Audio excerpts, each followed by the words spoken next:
Hello and welcome to English in Fluency. I am your host, Alex, and I am so incredibly happy to have you here with me today. Take a deep breath and let your shoulders relax, because today we are not going to memorize long lists of vocabulary or stress over complicated grammar rules. Today, we are going to talk about something that might sound surprising, perhaps even a little bit magical. We are going to talk about the secret ingredient to fluency that most textbooks forget to mention. That ingredient is happiness. Have you ever wondered why you can remember the lyrics to your favorite song after hearing it only a few times, but you struggle to remember a simple grammar rule after studying it for weeks? It is not because you are bad at learning. It is because your brain reacts differently when you are enjoying yourself. In this session, we are going to practice your B1 English listening skills while exploring the idea that enjoying the process is not just a bonus, but actually the fastest way to learn. I want you to listen to my voice, follow the stories I am about to tell, and simply let the English flow into your mind without trying too hard to translate every single word. To understand this better, I want to introduce you to a character named Julian. Julian is a very hard-working young man who lives in a busy city. Julian had a very specific goal. He wanted to move to Canada to work as a graphic designer. He knew that his design skills were excellent, but his English was, in his own opinion, quite poor. Every evening after work, Julian would come home, sit at his small wooden desk, and open a thick, heavy grammar book. He treated English like a mathematical problem or a heavy stone that he had to carry up a mountain. He would set a timer for 2 hours. For those 2 hours, he would force himself to memorize irregular verbs. He would write sentences that meant nothing to him, sentences like, "The cat is on the table," or "I have been waiting for 2 hours." He did this every single day for 6 months. He was disciplined. He was serious. But he was also incredibly bored and very unhappy. One rainy Tuesday, Julian met a friend named Sarah for coffee. Sarah was different. She spoke English fluently, even though she had never lived in an English-speaking country. Julian asked her what her secret was. He expected her to recommend a specific school or a special textbook. Instead, Sarah laughed and said that she learned English because she loved video games and cooking. She told Julian that she spent her evenings playing online games with people from around the world and watching videos about how to bake sourdough bread. She did not study English to learn English. She used English to do the things she loved. Julian was confused. He felt that learning had to be painful to be effective. He believed that if he wasn't suffering, he wasn't learning. This is a very common belief, but it is incorrect. Let us pause the story for a moment to look at what is happening inside your brain. When you are stressed, anxious, or bored, your brain produces cortisol. This is a stress chemical. Imagine your brain is like a house with many doors. When you are stressed, the doors lock. Information tries to get in, but the doors are shut tight. You might hear the words, but they do not stay in your memory. However, when you are happy, relaxed, and interested, your brain releases dopamine. Dopamine is the chemical of pleasure and reward. It acts like a key that unlocks all the doors in your house. When you are enjoying the content, your brain welcomes the information. It says, "This is important. This feels good. I want to keep this." Let's go back to Julian. After his conversation with Sarah, he decided to try an experiment. He was tired of being miserable. He closed his grammar book and pushed it to the side of his desk. He asked himself a simple question. What do I actually like? Julian loved science fiction movies, and he loved reading comic books. So, that weekend, instead of studying the present perfect tense, he found a very popular science fiction series in English. He turned on the English subtitles and started watching. At first, it was difficult. He did not understand every word. He felt a little guilty, as if he was wasting time. But soon, the story grabbed him. He wanted to know if the hero would save the spaceship. He wanted to understand the jokes the characters were making. Without realizing it, Julian was listening more intently than he ever had before. He was not listening to check for grammar mistakes. He was listening for meaning. He wanted to understand the story. A few weeks later, he started reading comic books in English. The pictures helped him understand the context of the words. If a character looked angry and shouted a word Julian didn't know, Julian could guess that the word was an insult or an expression of anger. He was learning vocabulary through context, which is the most natural way to learn. 3 months passed. Julian realized something amazing had happened. He was writing an email to a potential employer in Canada, and the words just came to him. He didn't have to search his brain for the translation. He used a phrase he had heard in the movie, and he used it correctly. He realized that for the past 3 months, he had not been studying English. He had been living his life in English. This brings us to the main point of our listening practice today. You must fall in love with the process, not just the result. If you only focus on the result, like passing an exam or getting a job, the journey feels long and difficult. It feels like you are walking through a desert, waiting to reach the water. But if you focus on the process, the journey itself becomes the water. You are drinking and refreshing yourself every day. Think about your own hobbies. Maybe you like gardening, or perhaps you enjoy fixing cars, or maybe you love makeup tutorials. Whatever it is that you love, try to do it in English. If you love gardening, watch videos about how to grow tomatoes in English. You already know the subject, so you will understand the context easily. This lowers your anxiety and increases your comprehension. Let's think about another character, a woman named Clara. Clara loved to cook. She was famous among her friends for her delicious pasta dishes. Clara wanted to improve her English, but she was very shy. She was afraid of making mistakes. She joined a language exchange group, but she was too nervous to speak. She felt that everyone was judging her grammar. Her anxiety was a wall blocking her progress. Then, she had an idea. She decided to start a small blog where she would write simple recipes in English. She also started watching famous British chefs on YouTube. When Clara watched these chefs, she noticed something interesting. They did not use complicated academic language. They used action words. Chop, slice, boil, fry, stir, taste. These were words she could see and understand immediately. One day, she was watching a video where the chef dropped a bag of flour and laughed. He said, "Well, that was a disaster." Clara laughed too. She learned the word disaster not from a flashcard, but from a funny moment that made her smile. Because she was smiling, her brain remembered the word forever. This is the power of emotional connection. When you connect an English word to an emotion, whether it is humor, surprise, or excitement, it sticks in your memory like glue.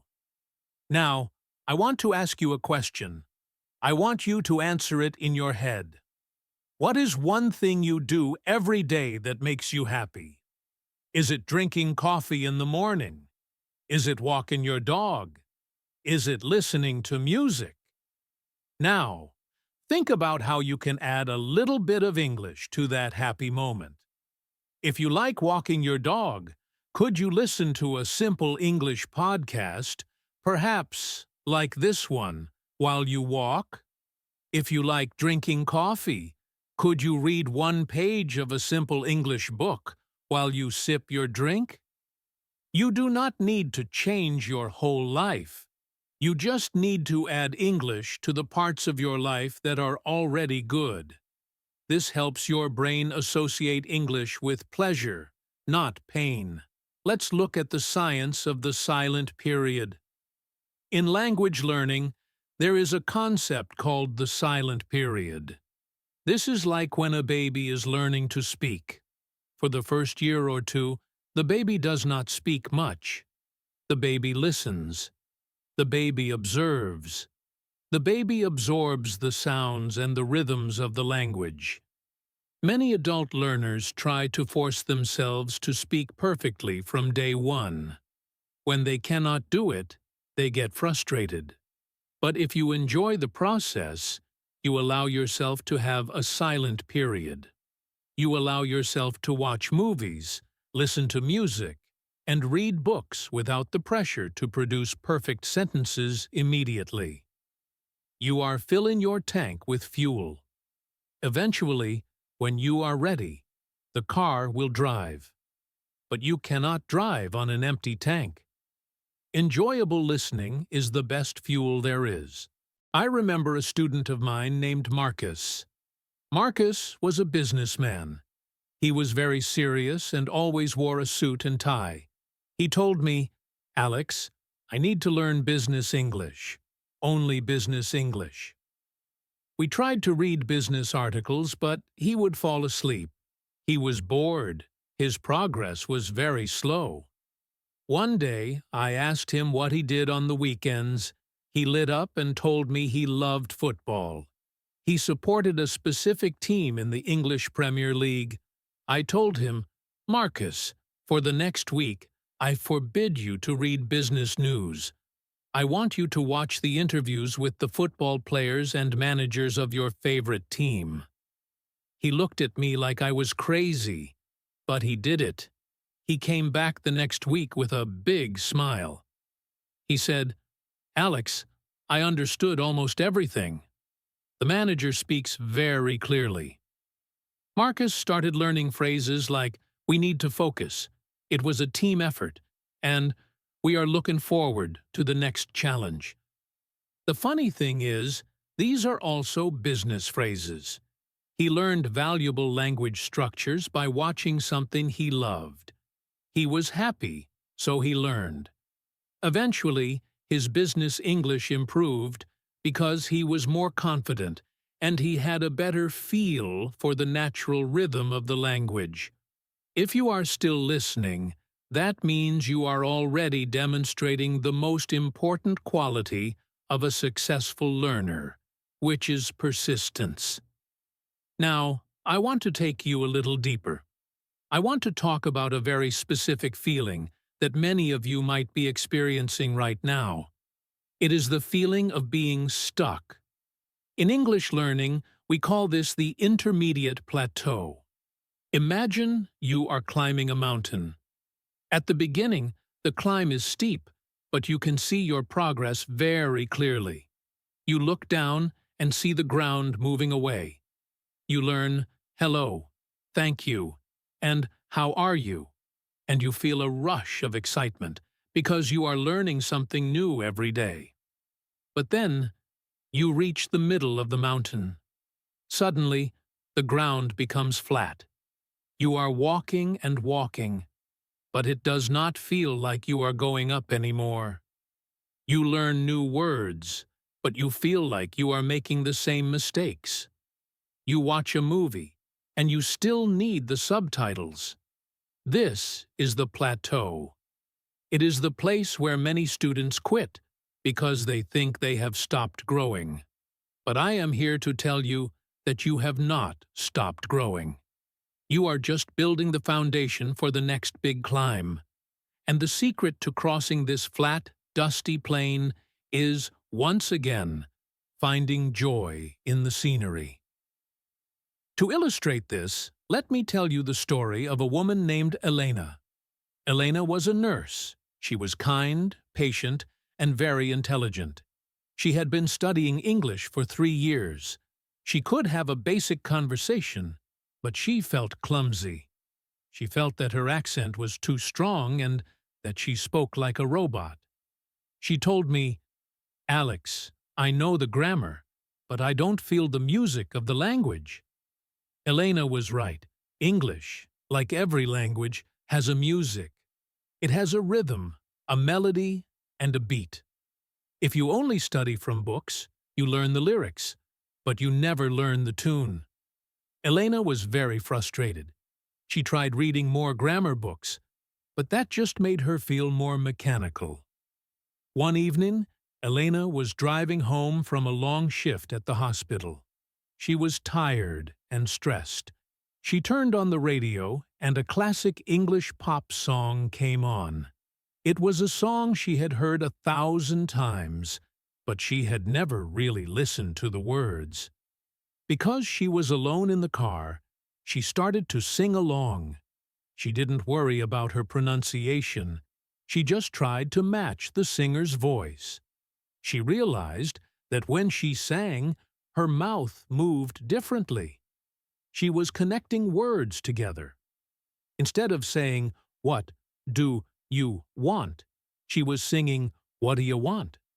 She was using contractions and linking sounds naturally because the melody forced her to do it.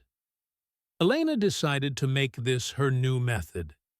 Every day on her drive to work, she became a singer. She made a playlist of songs that were not too fast, songs with clear vocals. She printed the lyrics and read them once to understand the meaning, but then she put the paper away. She focused on the sound. She started to mimic the singers, not just in singing, but in speaking. If a singer said, "Hey, what's going on?" with a rising intonation, Elena would repeat it exactly the same way. She was doing something we call shadowing, but she called it her car karaoke. 3 months later, Elena had a meeting with some English-speaking doctors. Before, she would have been terrified. But this time, she spoke with a new confidence. She didn't sound like a robot anymore. Her voice went up and down naturally. She stressed the important words. She paused in the right places. The doctors understood her perfectly. One of them even asked, "Elena, have you been living abroad?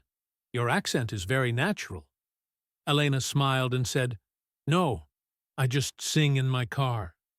She had found a way to bridge the gap between knowing English and feeling English. She turned a boring commute into a joyful concert. Now, I want to teach you a simplified version of what Elena did. It is called the echo technique. You can do this with this very podcast. Here is how it works. When I finish a sentence, I want you to pause the audio. Then, I want you to repeat the sentence out loud.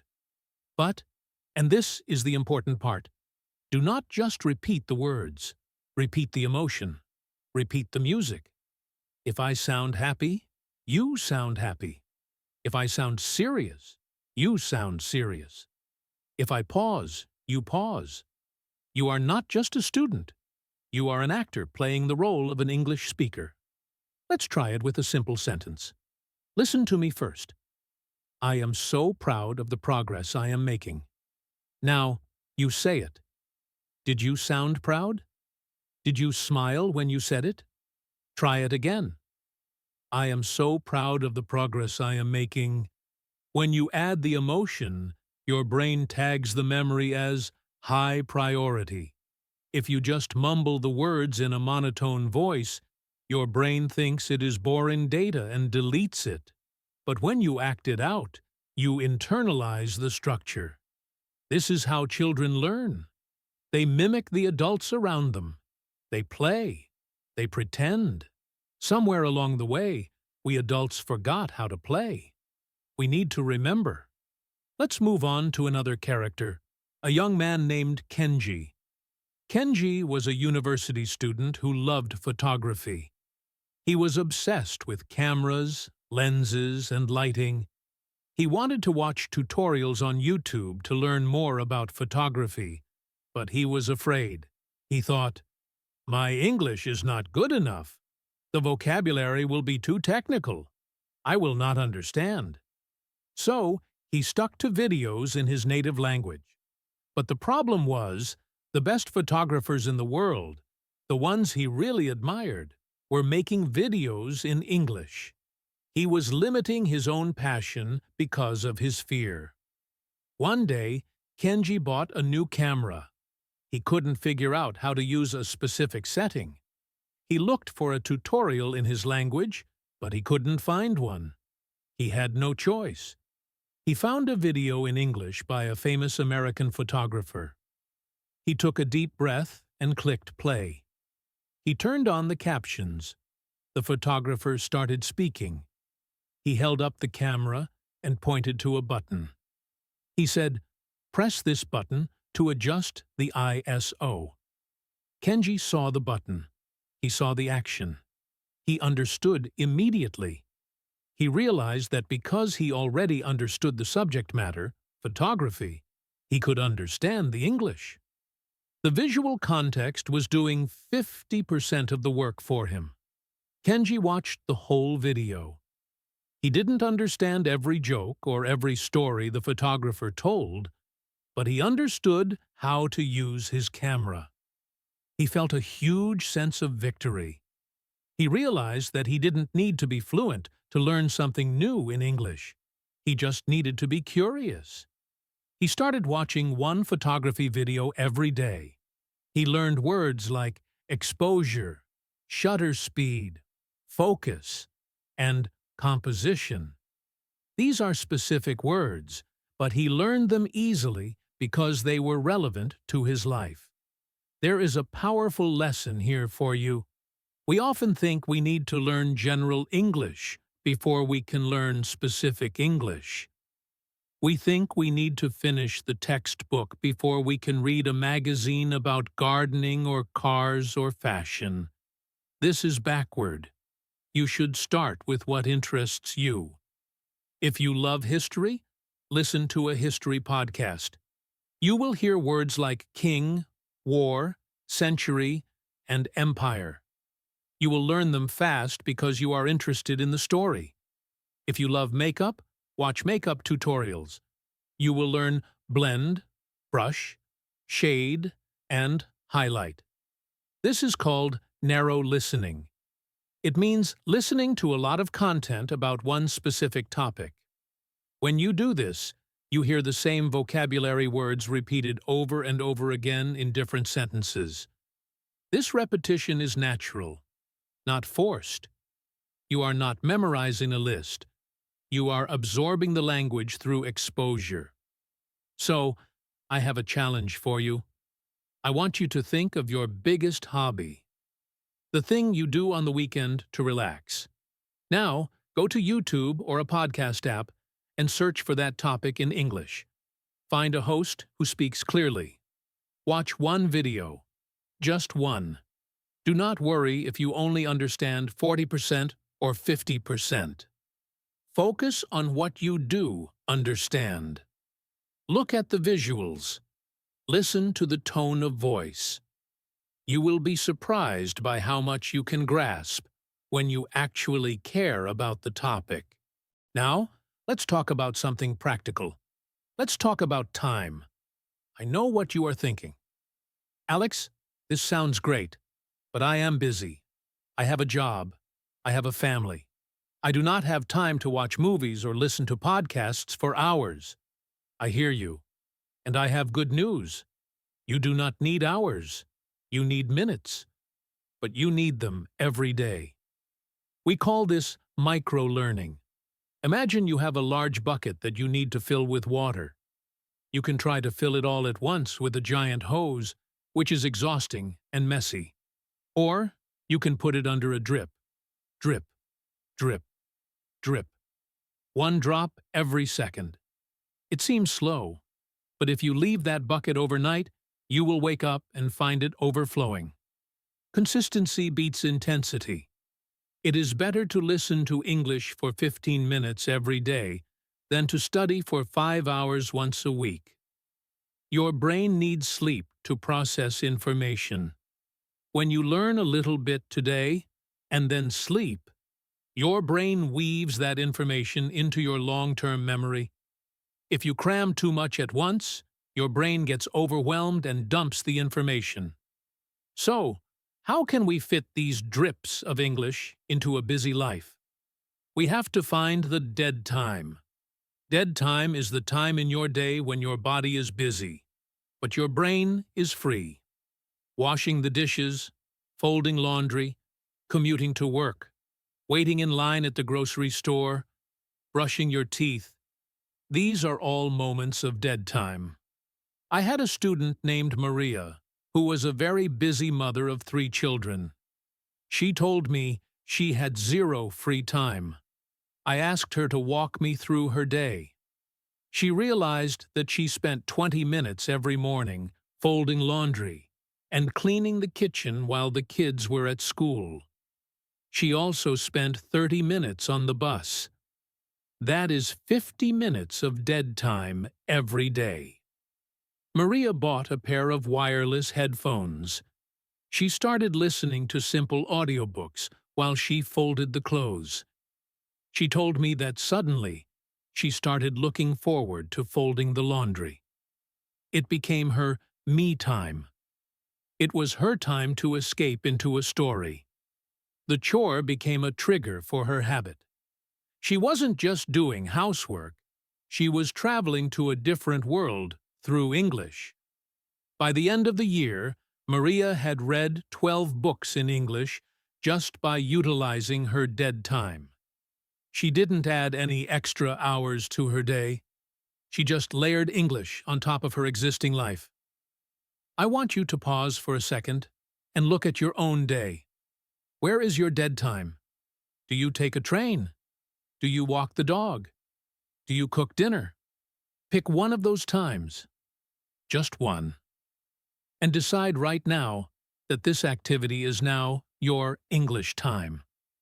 Put your headphones next to your keys or next to the kitchen sink so you don't forget. Make it easy for yourself. Let's try another listening exercise. This one is about visualization. I want to help you relax your mind so you can absorb more English. Take a deep breath in through your nose and out through your mouth. Imagine you are walking through a beautiful green forest. The air is fresh and cool. You can hear the sound of leaves crunching under your feet. Above you, the sky is a brilliant blue. You hear a bird singing a complex, beautiful song. You stop to listen. You don't try to analyze the song. You don't try to write down the musical notes. You just enjoy the melody. You realize that English is just like that bird's song. It is a natural sound. It is a way for humans to connect. You feel your anxiety melting away. You feel confident. You realize that you are capable of learning, just as you are capable of walking through this forest. Open your eyes. How does that feel? We hold so much tension in our bodies when we try to learn. We clench our jaws.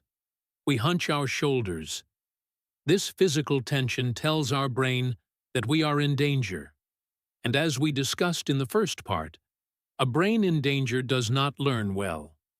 So, before you start any English practice, take 10 seconds to check your body. Drop your shoulders. Unclench your jaw. Smile. It sounds silly, but smiling physically changes the chemistry in your brain. It signals safety. It tells your brain, we are safe. We can open the doors. We can let the information in. Now we are going to tackle the biggest mountain of all. We are going to talk about speaking. For many of you, listening is safe. You can sit in your room, wear your headphones, and nobody sees you. But speaking? Speaking feels like walking onto a stage with a bright spotlight shining right in your eyes. You feel exposed. You feel vulnerable. You worry that if you make a mistake, everyone will laugh or judge you. Today, I want to turn off that spotlight. I want to show you that speaking can be just as relaxing and enjoyable as listening. To understand why we get so scared, we have to talk about a psychological trick our brains play on us called the spotlight effect. This is the belief that everyone is paying close attention to everything you do. You think that if you say, "he go," instead of "he goes," the person listening to you is thinking, "Oh my goodness, what a terrible mistake." This person is not smart. I am here to tell you a secret. Nobody cares as much as you do.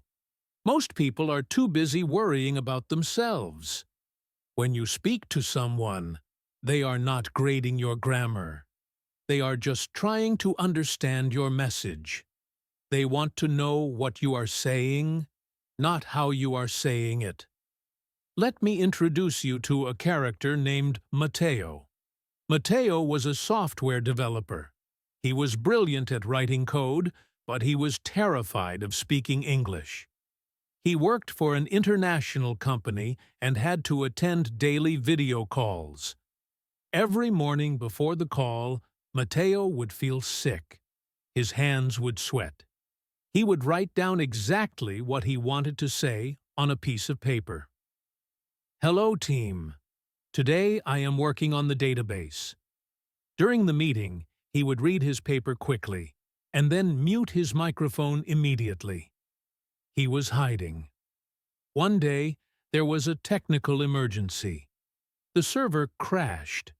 Matteo was the only one who knew how to fix it, but he had to explain the solution to his American manager, David, right away. There was no time to write a script. There was no time to worry about grammar. Matteo just started talking. "David, listen. The server is down because the loop is broken. I need to restart the main node. It takes 10 minutes. He didn't use perfect sentences. He didn't use fancy vocabulary. He just focused on the problem. David didn't say, "Matteo, your grammar is simple." David said, "Great job, Matteo. Do it fast." After the crisis was over, Matteo realized something incredible. He had spoken English for 20 minutes. He had made mistakes, yes, but he had communicated. He realized that in the real world, clarity is king. Perfection is not required. If you can get your idea from your brain to another person's brain, you have succeeded. That is the definition of fluency.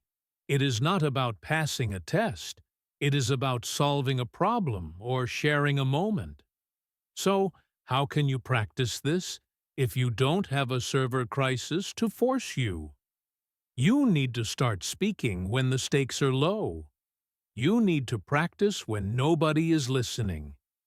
This brings us to a powerful technique called narrating your life. I want you to try this tomorrow morning. When you wake up, narrate what you are doing in English. Talk to yourself out loud. "Okay, I am getting out of bed. It is cold today. Where are my slippers? Ah, here they are. Now I am going to the kitchen to make coffee." You might feel a little silly at first. That is okay. Silliness is good. It means you are playful. By doing this, you are connecting your physical actions directly to English words. You are bypassing the translation part of your brain. You are not thinking in your native language and then translating. You are looking at the coffee and saying, "coffee." This technique does two things. First, it gets your mouth muscles used to moving in English. English requires different tongue positions than your native language. You need to train your mouth just like you train your legs for running. Second, it shows you where your gaps are. Maybe you go to open the curtains and you realize you don't know the word for curtains. Great! Now you know what to learn today. You look it up, you say it, and because it is relevant to your actual life, you remember it. Now, let's talk about finding people to talk to. Many students say, "Alex, I have nobody to practice with. I don't live in London or New York." Today, this excuse is no longer valid. We live in a digital world.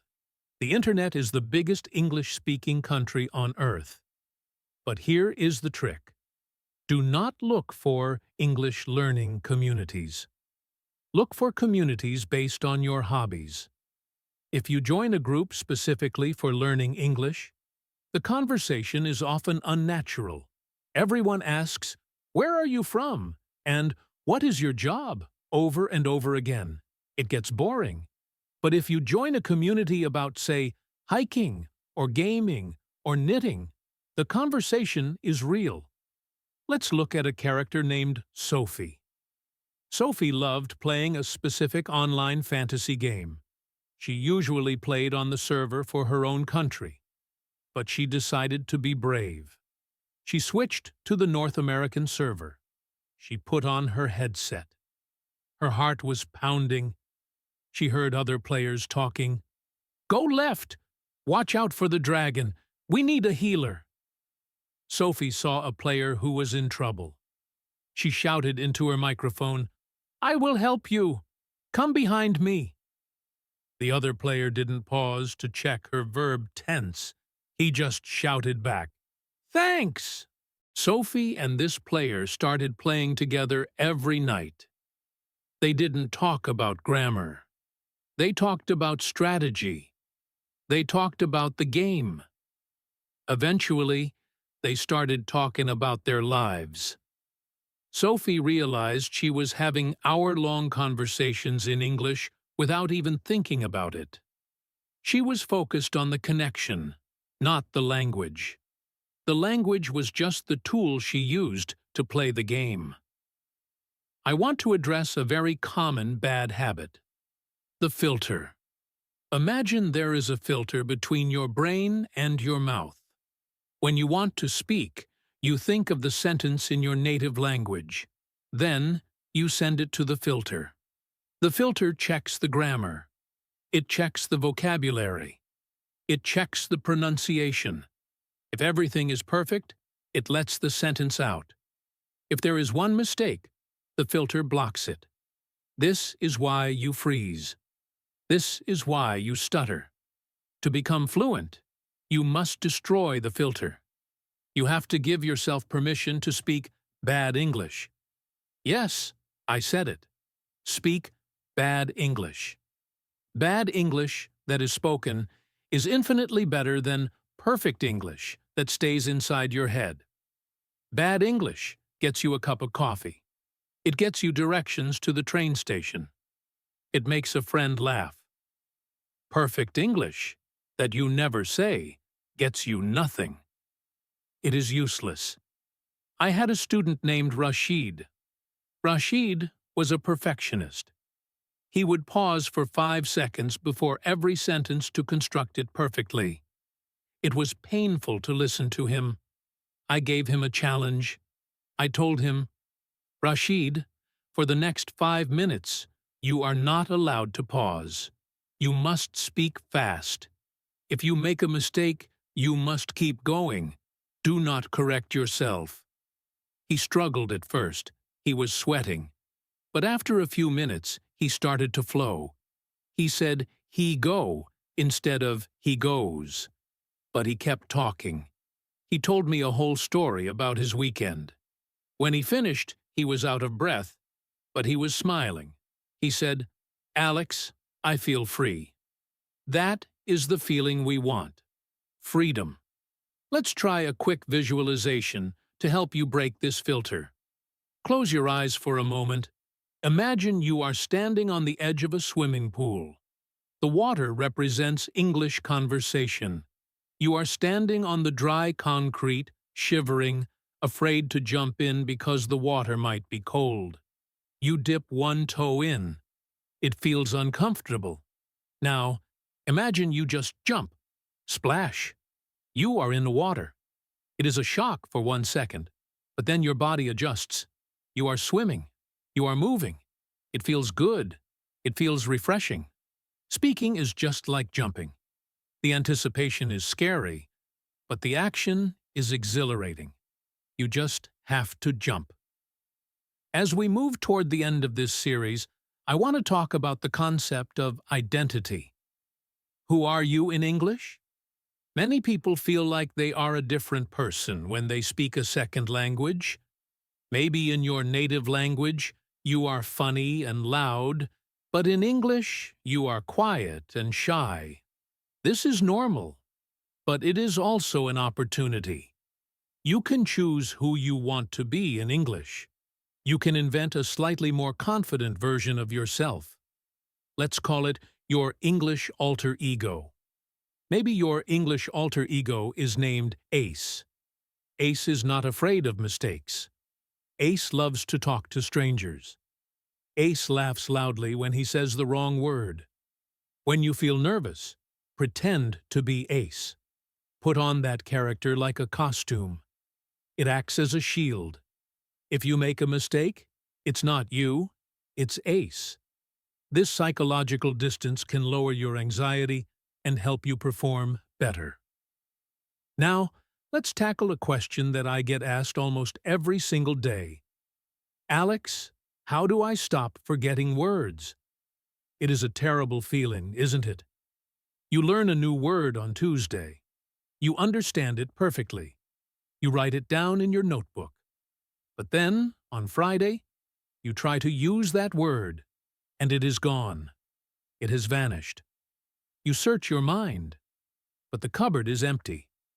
This happens not because you have a bad memory, but because you are trying to store the word in the wrong way. You are trying to store English like data on a hard drive, but your brain is not a computer. Your brain is a storytelling machine. To explain this, I want to tell you about a student named Lucas. Lucas was a very enthusiastic learner. He believed that the more words he knew, the fluent he would be. So, he bought 500 yellow sticky notes. He wrote the English name of every object in his house on a sticky note. He put a note that said fridge on his refrigerator. He put mirror on his bathroom mirror. He put shelf on his bookshelf. His apartment looked like a yellow forest of paper. For the first week, Lucas felt very productive. Every time he walked into the kitchen, he saw the words. But after 2 weeks, something strange happened. His brain stopped seeing the notes. They just became part of the background, like the wallpaper or the color of the paint. He would open the fridge to get milk, and he wouldn't even look at the word fridge. He wasn't interacting with the words. He was just living next to them. He realized that after a month, he hadn't actually learned any complex vocabulary. He just had a messy apartment. Lucas's mistake was that he was trying to learn words in isolation. A word by itself is like a single brick. If you just throw bricks in a pile, you do not have a house. You just have a pile of bricks. To build a house, you need cement to hold the bricks together. In language learning, the cement is context and emotion. Let's look at a better way to learn. Let's look at a character named Sophia. Sophia loved to listen to fairy tales and folk stories. She didn't use sticky notes. Instead, she used the story link method. One day, she wanted to learn the word furious. She looked it up and saw it meant very, very angry. But instead of just repeating furious, furious, furious, she closed her eyes. She imagined a dragon. This dragon was not just angry. He was breathing fire. Smoke was coming out of his ears. His face was red. He was stomping his feet. Sophia imagined herself standing in front of the dragon and saying, "Wow, he is furious." Because she created a vivid, emotional picture in her mind, the word furious stuck like glue. The next time she wanted to say angry, her brain gave her the image of the dragon, and the word furious appeared instantly. This is what I want you to do. Stop making lists. Start making movies in your head. Let's practice this right now with a new word. The word is relieved. Relieved means the feeling you get when you are worried about something, but then the worry goes away, and you feel happy and calm.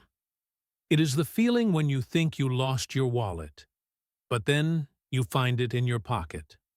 I want you to close your eyes. Imagine you are at a train station. You are running because you are late. You look at the clock. The train leaves in 1 minute. You run up the stairs. Your heart is pounding. You are sweating. You run to the platform and you see the train is still there. The doors are open. You jump inside. The doors close behind you. You sit down in a soft seat. You take a deep breath. Phew! That feeling? That is relieved. Say it with me. I am so relieved. By visualizing the scene, you are creating multiple connections in your brain. You are connecting the word to the image of the train, the feeling of running, and the physical sensation of relaxing. This is deep learning. This is happy learning. Now, let's move on to another crucial element of our journey, the Goldilocks zone. You might know the story of Goldilocks and the 3 bears. She tries the porridge. 1 bowl is too hot, 1 bowl is too cold, but the 3rd bowl is just right. When you are choosing English content to listen to or read, you must find the content that is just right. Many B1 learners make the mistake of trying to read Shakespeare or watch complex political news too early. This is the too hot porridge. It burns you. You get frustrated because you don't understand 80% of the words. You feel stupid, and you quit. On the other hand, some students go back to watching cartoons for babies. This is the too cold porridge. It is too easy. You are bored. You don't learn anything new. You need to find the comprehensible input, sweet spot. This is content where you understand about 70% to 80% of what is being said. You understand the general story, but there are some words you don't know. This gap, this 20% of unknown words, is where the magic happens. Your brain uses the 80% you do know to guess the 20% you don't know. This is how you learned your native language. You didn't use a dictionary. You guessed based on context. Let's try a context guessing game. I am going to tell you a short story with a nonsense word. I want you to guess what the word means. John woke up very late. He looked at his alarm clock and panicked. He threw on his clothes, grabbed his bag, and sprinted to the bus stop. He ran so fast that his legs hurt, but luckily, he caught the bus just in time. Based on the story, what does sprinted mean? Did John walk slowly? Did he dance? No. The context tells you that he was late, he was panicking, and his legs hurt. So, sprinted must mean ran very fast. You figured that out without a dictionary. Your brain is a natural detective. You just need to give it a mystery to solve. Now, I want to talk about how to keep this happiness going for the long term. Motivation is like a fire. It burns hot at the beginning, but if you don't add wood, it dies. The wood is a sustainable routine.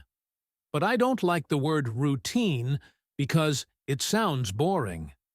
Let's call it a ritual. A routine is something you have to do, like brushing your teeth. A ritual is something you want to do, like drinking your morning tea. We need to turn English into a ritual. I want to introduce you to a concept called habit stacking. This is a concept made famous by the author James Clear. It is very simple. You take a habit that you already have, and you stack a new habit on top of it. Let's look at a character named Ben. Ben wanted to write a journal in English, but he always forgot. He would buy a nice notebook, write in it for 2 days, and then lose it under his bed. Ben loved drinking coffee. Every morning, he would sit in his kitchen for 10 minutes and drink his coffee in silence. This was his existing habit. So, he decided to stack his English habit on top.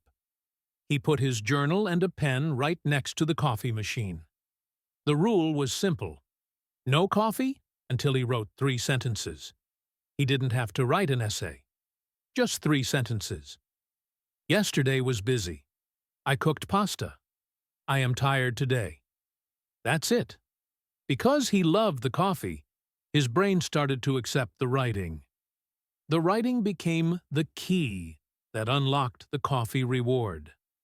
After a month, Ben was writing a full page every morning. He didn't need the coffee rule anymore. He just enjoyed the writing. But the coffee helped him start. We are entering the final stages of our session now, and I want to look at how to make this process a permanent part of your life, so you never have to start over again. We are going to talk about building your own personal English world, right inside your own home. Many students tell me, "Alex, I cannot become fluent because I live in Brazil," or "I live in Japan," or "I live in France." They believe that the air in London or New York contains a magical gas that makes you fluent. I promise you, the air is the same. The difference is the environment. But the good news is that in the 21st century, you can build a digital environment that mimics an English-speaking country perfectly. You can create an English bubble. Let me introduce you to a character named Daniel. Daniel lived in a small village where nobody spoke English. For years, he complained that he had no way to practice. Then he decided to change his environment. The first thing he did was change the language on his phone.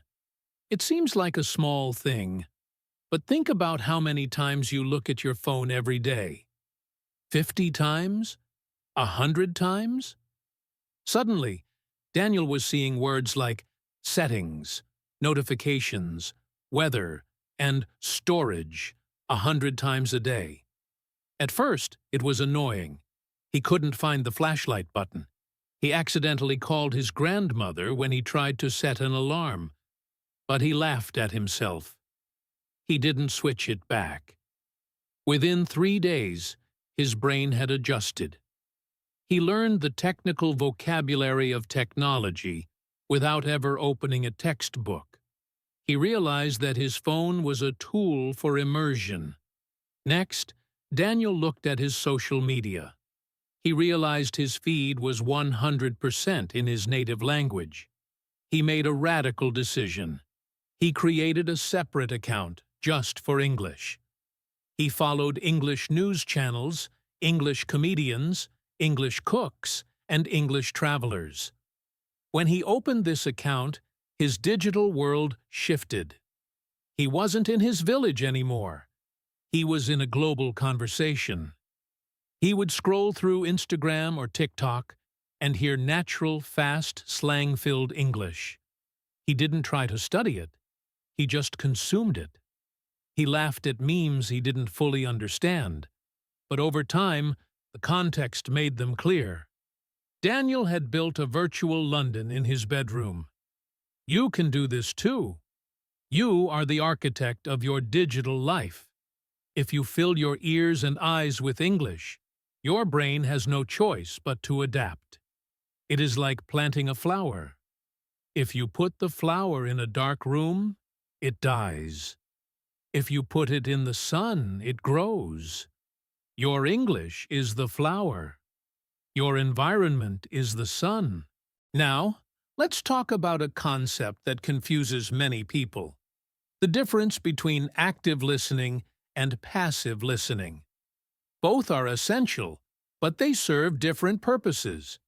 Think of your brain like a sponge.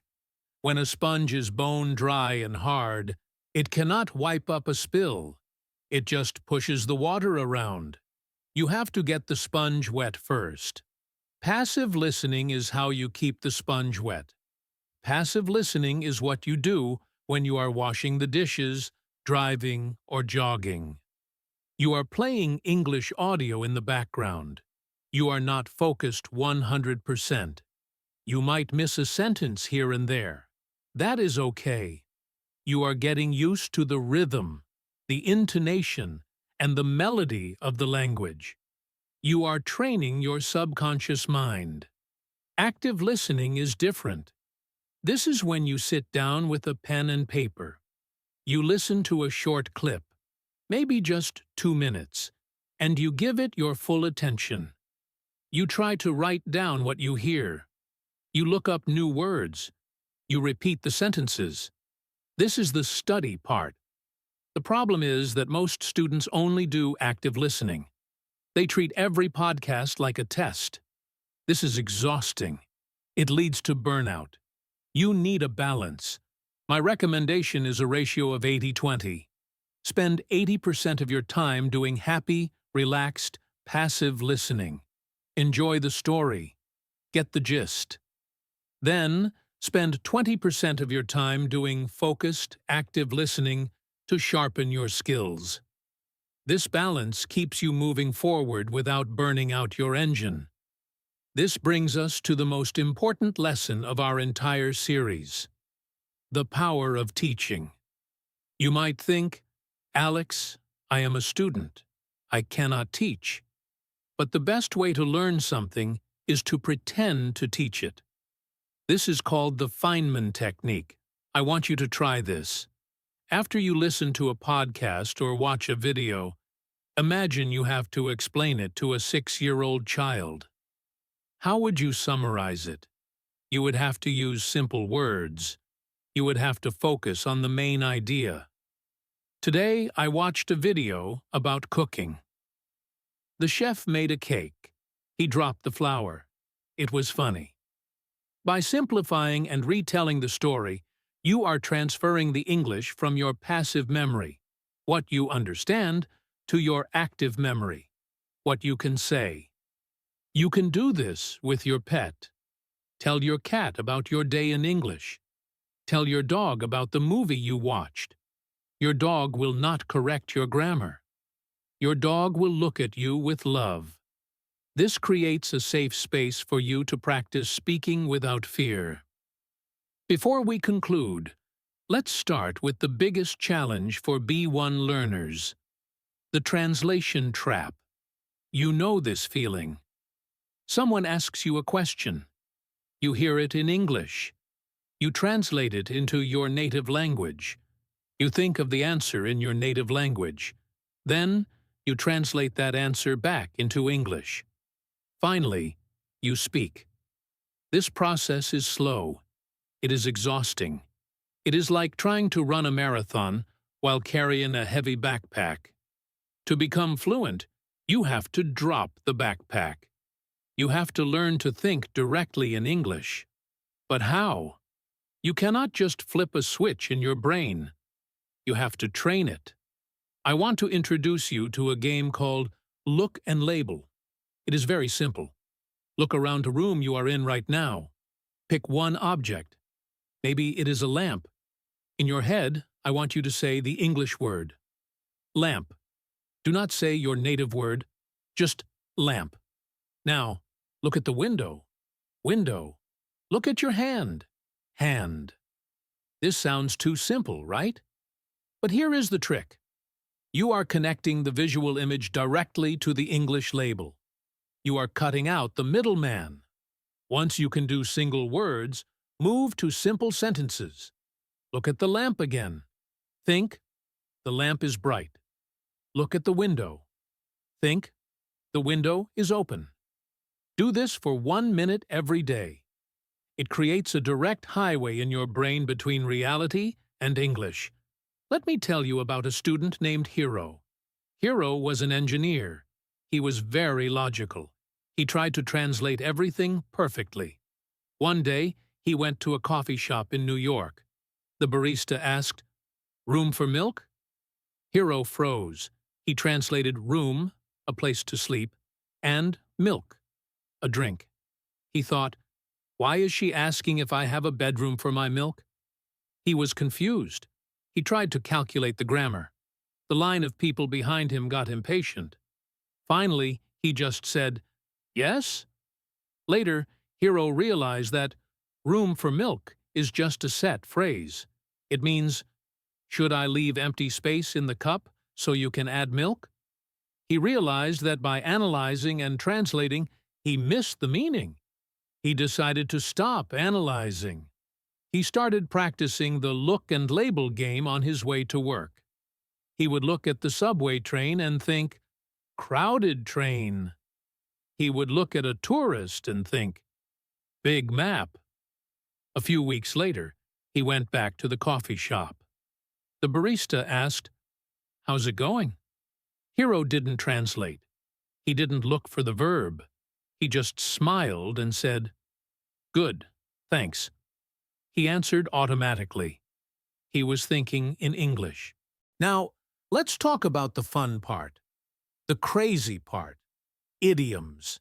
English is full of idioms, phrases that mean something completely different from what the words say. If you try to translate these literally, you will be very confused. But if you approach them with a sense of humor, they are the most enjoyable part of the language. They are like inside jokes that the whole language shares. Imagine a character named Isabella. Isabella was moving to London. She was very nervous about making friends. On her first day at her new job, her boss said to her, "Isabella, we have a big meeting today. Break a leg." Isabella was horrified. She looked at her legs. She thought, why does he want me to get hurt? Is this a dangerous company? She spent the whole morning walking very carefully, afraid she would fall. At lunch, she asked a colleague, "Why does the boss want me to break my bone?" The colleague laughed so hard she nearly choked on her sandwich. She explained, "No, Isabella. Break a leg means good luck. It comes from the theater. Actors used to say it to each other." Isabella laughed too. She realized that English is playful. From that day on, she started collecting idioms like souvenirs. I want to play a quick game with you. I am going to give you 3 common English idioms. I want you to guess the meaning from the context I provide. Are you ready? Number 1. Piece of cake. Context. I thought the exam would be hard, but it was a piece of cake. I finished it in 20 minutes. Does it mean A, the exam was delicious? Or B, the exam was very easy? If you guessed B, you are right. When something is easy, we say it is a piece of cake. Number 2, under the weather. Context. I cannot come to the party tonight. I am feeling a bit under the weather. I think I need to sleep. Does it mean A, I am standing under a cloud? Or B, I am feeling sick? The answer is B. If you are sick, you are under the weather. Number 3, cost an arm and a leg. Context. I love that Ferrari, but I can't buy it. It costs an arm and a leg. Does it mean A, it is very expensive? Or B, you have to pay with body parts? Of course, it is A. It means it is very expensive. See? You are already learning idioms. The key is context. Don't memorize lists. Listen to stories. As we wrap up this journey, I want to talk about the plateau of latent potential. This is a fancy scientific term, but the idea is simple. Imagine an ice cube sitting on a table in a cold room. The room is 25 degrees. You heat the room up. 26 degrees. The ice cube is still solid.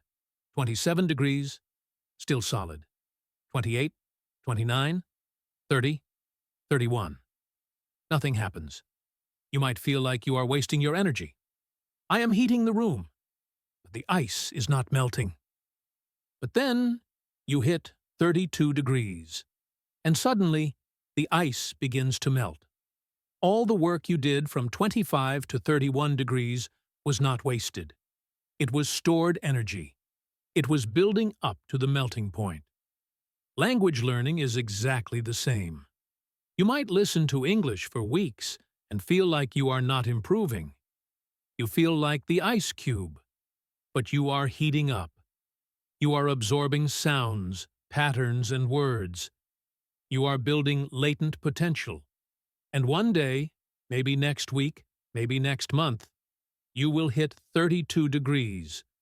You will open your mouth, and a perfect sentence will come out. It will happen. You just have to keep the heat on. I want you to close your eyes one last time. Imagine a large, heavy stone wall. This wall represents the old way of learning English. It is built of stress, grammar drills, fear of mistakes, and boredom. You have been trying to climb this wall for a long time, and your hands are tired. Now, imagine that you step back. You look to the side. You see a gate. The gate is open. Through the gate, you see a garden. In this garden, people are laughing. They are talking to each other.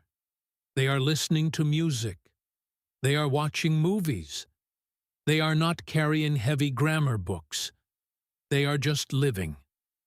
This is the path of happy fluency. You do not need to climb the wall of stress. You just need to walk through the gate of enjoyment. English is not a test you have to pass to be a worthy person. English is a gift. It is a key that opens the world. Thank you so much for listening to this deep dive on English and fluency. You have proven that you have the patience and the passion to become fluent. I am so proud of you. Take these tools: happiness, relaxation, visualization, shadowing, and curiosity, and put them in your backpack. But remember to keep the backpack light. Travel with joy. If you enjoyed this session and you want to continue this journey of relaxed, happy learning with me, please make sure to subscribe to the channel. And here is a little challenge for you. In the comments below, I want you to write one thing, just one thing, that you love to do, and tell me that you will try to do it in English this week. I read every single comment, and I cannot wait to see what makes you happy. Remember, stay curious, stay happy, and keep listening. I will see you in the next episode. Bye for now.